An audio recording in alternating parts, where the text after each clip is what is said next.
여러분 안녕하세요. 예. 내가 왜 잘 나가던 대치동 학원을, 대치동에서도 가장 컸던 학원을, 거기서도 상위 10%에, 10%도 아니지, 한 5%야. 상위 5%에 들었던 내가 왜 학원을 나왔을까? 2탄이 되겠습니다. 거기 보면, 남자들은 노름에, 여자들은 성형 중독, 뭐 이런 얘기를 했었고, 그다음에 1편에서 보면 알겠지만 깍두기 형님, 실장이라는 타이틀을 가진 깍두기 형님들한테도 잘 보이지도 않고, 그러면 너는 어떻게 해서 거기서 이렇게 잘 나갔었냐, 뭐 이런 말을 했었던, 말을 궁금하게 생각할지도 모르겠는데 말씀을 드릴게요. 저 같은 경우는 거기서 이제 만 8년 정도를 있었는데, 맨 처음에 내가 6학년을 맡았어요. 6학년 애들을. 그런데, 그 6학년에서 좀 잘하는 또 그런 애들을 맡았어요. 그러다가 어떤 일이 벌어졌냐면, 그 엄마들이 떼거지로 몰려가서 원장한테 데모를 한 거야, 데모를. 뭐라고 했냐면, 내년에, 우리 클킴 선생이 아닌 다른 선생이 이 반을 맡게 되면,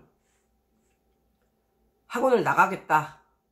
아니면 뭐 아무튼 그런 식으로 이제 엄포를 놓은 거지. 근데 그 엄마들이 애들도 공부를 잘하고 약간 그러니까 좀 영향력이 있었던 엄마들이 많았어, 그 반에. 그래가지고 원장은 그 엄마들이 떼거지로 그만두는 것도 그만두는 거지만 또 영향력이 있는 엄마들인데, 이게 큰 학원일수록 이 영향력 있는 엄마 몇 명에 의해서 좌지우지 되는 경우도 많거든요. 옛날에는 좀 그랬어요. 그런 엄마들을 돼지 엄마라고 하는데. 아무튼 그래서 나는 걔네들을 그대로 데리고 중1로 올라갔지. 중2일이 끝날 무렵에 또 엄마들이 떼거지로 몰려가가지고 이 선생이 아니면은 또 다 그만두겠다, 뭐 이런 식으로 협박을 한 거야. 그래가지고 그런 식으로 걔네를 중3까지 데리고 갔네? 그리고 나서 제가 이제 외고 대비 대표 강사, 뭐 이런 게 돼가지고, 이제 걔네는 잘난 애들이니까 또 외고 대비 또 그걸 했지. 그러다니까 걔네를 내가 계속 맡은 거죠. 한마디로. 그리고, 나도 학년이 계속 올라가고, 걔네도 학년이 계속 올라가고, 걔네는 이제 마지막에는 이제 원장 반의 아이들이 된 거고, 내가 거기 원장 반에 이제 같이 그 원장님과 같이 또 수업을 진행하게 되는 뭐 이런 결과까지 나온 거예요. 그래가지고 뭐 원장 백이 있었던 것도 아니고, 나는 좀 성격이 완전히 뭐 하나님 이외에는 두려워하는 사람이 없기 때문에, 뭐 고분고분한 성격도 아니고 엄청나게 셌었는데, 지금보다 훨씬 더 셌지, 옛날에는. 그냥 그렇게 갔어요. 그러니까는 뭐 원장이 나를 뭐 총애해서도 아니고, 그냥 어쩔 수가 없어서 그 원장하고 같이 조인해서 할 수 있는 사람도 없었고, 또 그 옛날서부터 가르쳤던 걔네가 메인이었기 때문에 걔네한테 잘 보이려면 저하고 같이 수업을 할 수밖에 없었고, 그렇게 된 거예요. 그렇게. 그래서 이제 8년이라는 이제 세월이 흘러가게 됐어요. 그러면 또 이런 말 하겠지. 그러면 너는 성형도 안 하고 그랬는데 그러면 그동안 벌었던 돈은 어떻게 했냐. 성형도 안 하고 나는 돈을 허투루 쓰지도 않았는데, 단 하나, 남동생한테 투자를 했다 이거지. 남동생한테 그 금쪽 같은 돈을. 그러니까 제가 돈을 잘 벌어서 아무튼 한 몇 년 버니까 한 돈 2억 정도가 되더라고요. 근데 그거를 제 나이 32살에 제 동생 29살인데, 제 동생이 강남역에 그 당시에 사이버리아 뭐 이런 그 PC 전문점 이런 게 유행할 때야.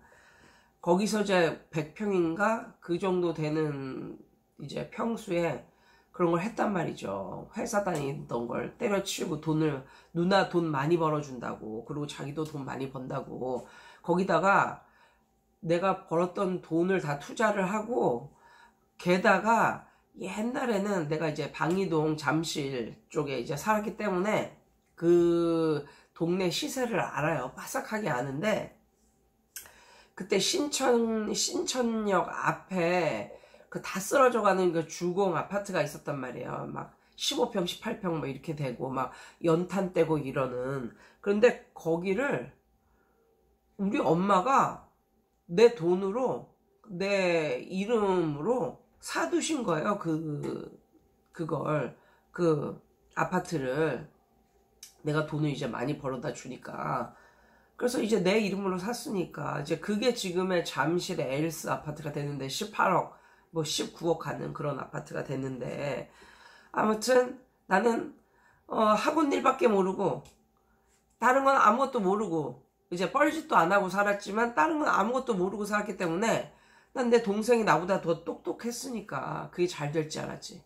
그래서 심지어 그러니까 그 아파트를 산 그 돈까지, 아파트를 팔고 그 돈까지 다 내 동생한테 이제 투자를 한 거죠. 근데 이제 그게 망한 거죠. 예, 망한 거예요. 예, 그렇게 된 거예요. 근데 그 이후로 또 심기일전을 해서 또 돈을 벌었지 또. 그래가지고 이제 겨우겨우 분당에 아파트 한 칸 장만하고, 예, 뭐 이렇게 살다가 내 총 재산이 이제 분당에 아파트 한 칸밖에 없었어. 근데 그걸 가지고 살다 보니까 내 학원이 너무너무 하고 싶었던 거예요. 그래가지고 이제 그 아파트를 팔아서 수지에 크게 학원을 하고 여기 퇴촌으로 42평짜리 빌라를 사서 이제 들어와서 살게 되었다는 거죠. 이게 이제 내 불행의 씨앗인가? 그때서부터 이제 내 쌔복은 없어진 건가? 아무튼 예, 그래도 뭐 잘 살고 있어요.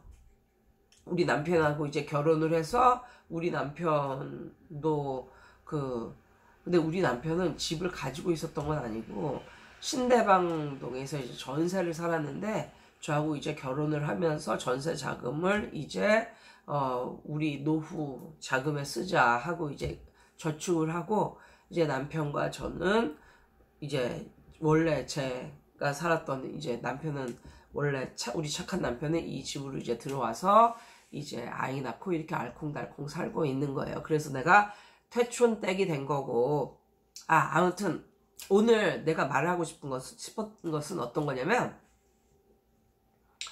이게 나도 호주노예의 구독자이기도 한데 걔가 맨날 그러잖아. 주 7일 놓치지 마 이렇게 일하라고. 근데 나는 그것에 약간 반대를 하는 입장이에요. 뭐냐면 내가 퇴촌에 들어와서 이제 퇴촌에 들어와서가 아니라 들어와서 이제 퇴촌에서 일을 이제 하기 전에 한 공백 기간이 한 10개월 정도, 1년이 채 안 됐어요.